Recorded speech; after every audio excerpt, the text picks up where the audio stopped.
So you remember the original looting that happened in Ferguson, Missouri that first night? Well, one of the victims was Sonny Dayean. He runs a cell phone shop, and it got looted. Now, he was very frustrated by it. I'm going to tell you his whole story, and by the end, I suspect that you're going to love him and a couple other people. So finally, a silver lining to the otherwise dark clouds in Ferguson. He says, describing his experience, "I'm here 17 years, so I had faith in the community, and indeed it wasn't the community. It's just a couple of, bad guys, I don't know what to call them, but they were drinking all over the store." So he says the guys who broke in, he says, I know the community, they weren't part of the community, and it wasn't like the whole community came into my store. It was a couple of guys, probably from the outside. He said, man, they were brazen though. They just, after they took the stuff, they drank inside the store and they hung out there for a while, spilled their drinks all over the place, and then they left. Obviously, he's frustrated by that, and he continues to explain. He says, look, there's been 4 break-ins in here, so it's not my first time, and it's not a big deal. But most of the time, it's minor. A door here, a door there. They call Ferguson, they come here, and they save the day. Now, when he says they call, he means the alarm company does, right? And by Ferguson, he means the cops. So he's a fan of the cops. He says they come and they normally save the day for him. 4 break-ins and the cops helped him. So it's not against the cops, loves the cops, okay? All right, now he explains. Now I don't have big insurance on this place. The whole concept of the store is modesty. So our prices are modest, we're alternative, so we'll sell you a cheaper phone or a phone you would buy somewhere else. We'll sell it to you a lot cheaper. I love this guy. I don't know where he comes from, right? But he's like, look, I don't want you to misunderstand what happened here. I got cheap phones, okay? And after this whole thing's cleaned up, you're gonna wanna come to me for my cheap phones. Bless his heart. Okay, so he explains further. So we don't have fancy schmancy insurance because we don't need to spend thousands of dollars on insurance. I'll be covered for my expenses. The damages aren't that extensive.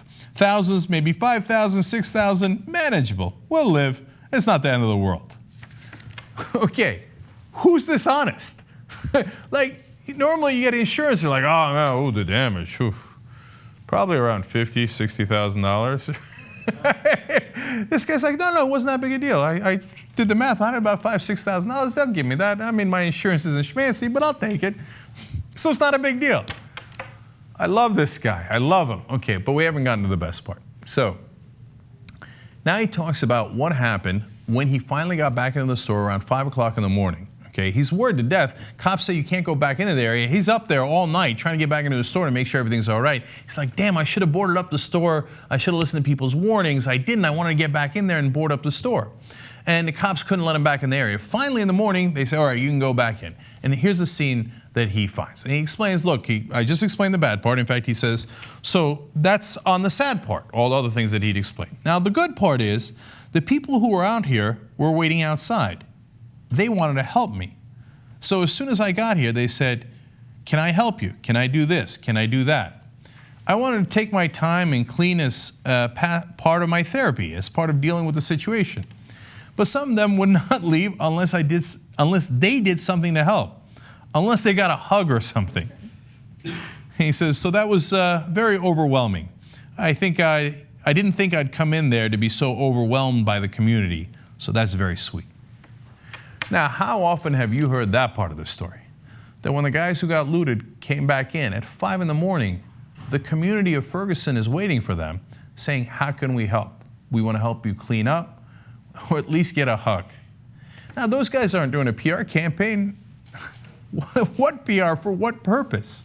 They were just mad that their local stores got looted, and they felt bad for the store owners that had to go through that, and they were there to help them. That's part of why Sonny Dayean loves that community. Now, the reporter that brings us that story, funny enough, is Reilly from the Huffington Post, who I heard from some people on TV and other conservative journalists was just there for the press attention for himself and just wanted to get on TV. Or perhaps he did this amazing story that showed you a side that no other journalist had shown you, and that showed you something that honestly I hadn't even known about, that in fact the community there not only didn't do the looting, but they were there to help the shop owners at 5 in the morning to help clean up. That's a beautiful story, and one we should have heard a lot more often.